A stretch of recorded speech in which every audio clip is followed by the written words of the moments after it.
समयमै पुगेर जेनजी सरकारले दिने भए ओलीलाई विशेष सुविधा, प्रधानमन्त्री सुशीला कार्की भने बनिन् लाचार। हो दर्शकबिन, आन्दोलनपछि बनेको जेनजी सरकार केपी शर्मा ओलीसँग लम्पासार परेको छ। जेनजी आन्दोलनको हत्यारा ओली भएकोले गर्दा जिम्मा मात्र लिएर नहुने भन्दै जेल सजाय हुनुपर्ने बताएकी प्रधानमन्त्री सुशीला कार्कीले नै ओलीको बयान लिन जाँचबुझ आयोगलाई नै गुन्डु पठाउने, स्थान हद हटाउने र सुरक्षा बढाउने तयारी थालेकी छिन्।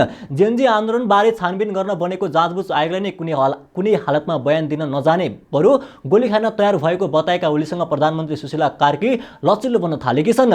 चुनावको पक्षमा माहौल बनाउनका लागि भन्दै प्रधानमन्त्री सुशीला कार्कीको योजनामा ओलीको बयान लिन जाँचबुझ आयोगलाई गुन्डु नै पठाउने तयारी भइरहेको छ।